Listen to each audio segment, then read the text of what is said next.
আপনারা কি জানেন কন্যা সন্তান কাদের বাড়িতে জন্ম নেয়? কোন বাড়ি চয়ন করেন ভগবান কন্যা সন্তানদের জন্য? আসলে বহু মানুষই জানেন না যে কন্যা সন্তান বহু জন্মের পুণ্যের পর আমাদের বাড়িতে জন্ম নেয়। কিন্তু এই যুগে দাঁড়িয়েও বহু মানুষ ভাবেন কন্যা সন্তান জন্ম দিলে তাদের বংশের উন্নতি হবে না। এটা কেবল মাত্র মূর্খতা। কারণ মেয়েদের জন্ম যার তার বাড়িতে হয় না। যাদের বাড়িতে কন্যারূপে মা লক্ষ্মী আসেন তারা খুবই ভাগ্যশালী হয়। তাই আজকের এই ভিডিওতে জানবো ভগবান কোন বাড়ি চয়ন করেন কন্যা সন্তানদের জন্য, কোন পিতামাতার ঘরে কন্যা সন্তানের জন্ম হয়। নমস্কার বন্ধুরা, কৃষ্ণ কথা বাংলার নতুন একটি ভিডিওতে আপনাদের সকলকে স্বাগতম। বন্ধুরা, আশা করছি সবাই ঈশ্বরের কৃপায় অনেক ভালো আছেন এবং সুস্থ আছেন।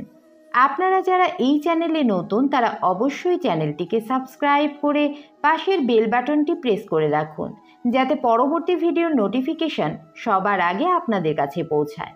তো চলুন বন্ধুরা, ভিডিওটি শুরু করা যাক। একদিন মহারথী অর্জুন শ্রীকৃষ্ণকে জিজ্ঞাসা করলেন কোন কোন পুণ্যকর্ম করলে কন্যা সন্তানের মাতা পিতা হওয়া যায় এবং ভগবান কোন ঘরকেই বা চয়ন করেন কন্যা সন্তান জন্ম দেওয়ার জন্য। এই কথা শুনে ভগবান শ্রীকৃষ্ণ বললেন, কন্যা সন্তান যার তার ঘরে তো জন্মগ্রহণ করেই না, বরং সেই ঘরে জন্মগ্রহণ করে যে তার ভার নিতে পারে। কারণ নারীর ভার বহন করা সবার পক্ষেই সম্ভব নয়। নারী সংসারের জন্য সৃষ্টির ভারসাম্য বজায় রাখার জন্য তার সমস্ত কিছু উৎসর্গ করতে পারে। আর যেদিন থেকে পৃথিবীতে কন্যা সন্তান জন্মাবে না সেদিন সৃষ্টিও থাকবে না। সৃষ্টি একদম স্থির হয়ে যাবে এবং সমস্ত সৃষ্টির সমাপ্তি ঘটবে। যে বাড়িতে কন্যা সন্তান জন্মায় তার স্বর্গের ন্যায় স্থান। কারণ পুত্র সন্তান শুধুমাত্র নিজের বংশকে উন্নত করে, বিস্তার করে, কিন্তু কন্যা সন্তান দুই বংশের উন্নতি সাধন করে। আপনারা একটা কথা শুনেছেন যে কন্যা সন্তান পিণ্ডদান করতে পারে না। এই কথাটা কিন্তু সম্পূর্ণ সত্য নয়। কারণ রামায়ণকালে মাতা সীতা রাজা দশরথের মৃত্যুর পর পিণ্ডদান করেছিলেন, যার ফলে রাজা দশরথের স্বর্গপ্রাপ্তি ঘটে এবং তিনি মুক্তি লাভ করেন।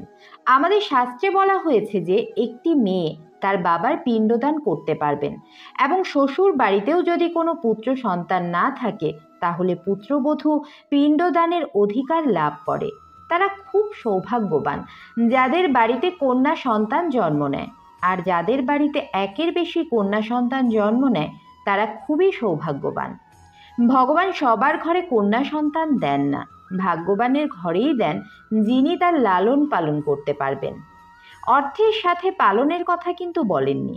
যিনি গরিব হয়েও তার সন্তানের সমস্ত দায়িত্ব পালন করবেন, তার খুশির কথা ভাববেন, সঠিক চিন্তা ও সঠিক শিক্ষা দান করতে পারবেন, ভগবান তাদের ঘরে কন্যা সন্তান দেন।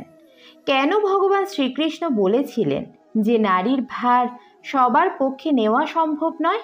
তাহলে আমাদের আগে জানা উচিত নারী সৃষ্টির রহস্য সম্পর্কে। এটা জানা হলেই আমরা এই প্রশ্নের উত্তর পেয়ে যাব। এই সমগ্র সৃষ্টি করতে ভগবানের সময় লেগেছিল মাত্র একদিন, কিন্তু নারীকে সৃষ্টি করতে গিয়ে ব্রহ্মাজির 7 দিন সময় লেগেছিল। 7 দিন বলা ভুল, তারও বেশি। নারী সৃষ্টি করার সময় কেন ব্রহ্মাজি ঘাবড়ে যান? এমন কি হয় যে নারী সৃষ্টির সময় 7 দিন সময় লাগার পরও নারী রচনা সম্পূর্ণ হয়নি? তখন দেবদূতেরা অধৈর্য হয়ে জিজ্ঞাসা করেছিলেন যে, হে প্রভু, আপনি সম্পূর্ণ সৃষ্টিকে একদিনে রচনা করেছেন, তাহলে এই নারী সৃষ্টিতে এত দেরি কেন? তখন ব্রহ্মা বললেন, এটি আমার সব থেকে গুরুত্বপূর্ণ ও চমৎকারী রচনা। এর জন্যই আমার এত বিলম্ব হচ্ছে। এই রচনা আমার এতই অদ্ভুত যে খারাপ থেকে খারাপ সময়েও এই নারীরা সবাইকে খুশি রাখতে পারবে। সে পরিবারকে খারাপ সময়ের শক্তি প্রদান করে। সে একসাথে অনেক ধরনের কার্য একাই করতে পারে। ক্লান্ত হয়ে যাবার পরেও সংসারের সমস্ত দায়িত্ব, সন্তানের দেখাশোনা, স্বামীর খেয়াল, মাতা পিতার সেবা সব কিছু পালন করে। আমাদের প্রত্যেকের মা এর উদাহরণ। অসুস্থ হয়ে গেলেও কখনো নিজের কথা ভাবেন না। এই করুণাময়ী মা যখন তার সন্তানের কোনো বিপদ দেখে, সে তখন চণ্ডীরূপ, দুর্গারূপ ধারণ করে। তখন সে কাউকেই ভয় পায় না। এই কথা শুনে দেবতারা অবাক হয়ে ব্রহ্মাজিকে জিজ্ঞাসা করে, হে প্রভু, এত কাজ কি নারীরা দুই হাতে করতে পারবে? তখন ব্রহ্মাজি বলেন, হে বৎস, এটা ভুলো না যে নারী আমার সব থেকে গুরুত্বপূর্ণ রচনা। তার কাছে কোনো কাজই অসম্ভব নয়। তখন দেবতারা বলেন যে নারীর চোখ থেকে জল পড়ছে কেন? তখন ব্রহ্মাজি বললেন যে এটা হচ্ছে নারীর সব থেকে বড় শক্তি, যা দিয়ে নারীরা সব কিছুই জয় করতে পারবেন। নারীর অশ্রু প্রেম ও করুণার প্রতীক। তখন দেবতারা বললেন, কি অদ্ভুত রচনা আপনার, এর মধ্যে কোনো কিছুরই কমতি নেই। তখন ব্রহ্মাজি হেসে বললেন, না বৎস, এর মধ্যে একটি কমতি রয়েছে। সেটা হলো নারীরা কখনো নিজের গুরুত্ব বুঝবে না। হিন্দু ধর্মে নারীকে দেবীর অংশ বলা হয়। নারীকে মা অন্নপূর্ণা ও মাতা লক্ষ্মীর অংশ বলেও মনে করা হয়। নারী ছাড়া শুধু বাড়ি কেন, সম্পূর্ণ সৃষ্টিও পরিপূর্ণ হতে পারে না। যে বাড়িতে নারীকে সম্মান করা হয়, সেই বাড়িতে মাতা লক্ষ্মী বাস করেন। সেই বাড়িতে কখনো অভাব, অনটন, অশান্তির ছায়া দেখা যায় না। কিন্তু যে বাড়িতে একজন নারী বিনা কারণেই চোখের জল ফেলে, সেই বাড়িতে কখনোই মা লক্ষ্মী বাস করেন না।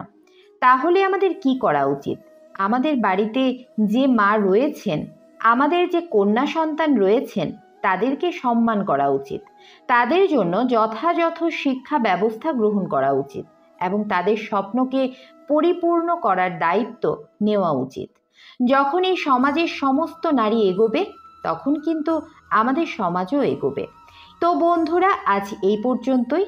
যদি ভিডিওটি ভালো লেগে থাকে তাহলে অবশ্যই একটি লাইক করবেন আর কমেন্টে জয় শ্রীকৃষ্ণ লিখতে ভুলবেন না। এবং অবশ্যই এই ভিডিওটি আপনার বন্ধুবান্ধব ও আত্মীয় স্বজনদের সাথে শেয়ার করবেন, যাতে তারাও এই ভিডিওটি থেকে উপকৃত হতে পারে। তো বন্ধুরা, পরবর্তী ভিডিওতে আবার দেখা হবে। সেই পর্যন্ত সবাই খুব ভালো থাকবেন, সুস্থ থাকবেন। জয় শ্রীকৃষ্ণ। রাধে রাধে। বন্ধুরা, বলা হয় যে নিয়মিত শুদ্ধ মনে ভগবান শ্রীকৃষ্ণের নাম জপ করলে, ভগবানের কীর্তন ভজন শ্রবণ করলে এবং গীতা পাঠ করলে ব্যক্তি জীবন থেকে নানা রকম বাধা, বিঘ্ন বা দুঃখ কষ্ট দূর হয়ে যায়। আর্থিক উন্নতির পথ প্রশস্ত হয়, এমনকি মৃত্যু ভয় পর্যন্তও কেটে যায়। তাই নিয়মিত ভগবান শ্রীকৃষ্ণের নাম জপ এবং গীতা পাঠ অবশ্যই করবেন এবং সময় পেলে অবশ্যই ভগবান শ্রীকৃষ্ণের লীলা কাহিনী শ্রবণ করবেন।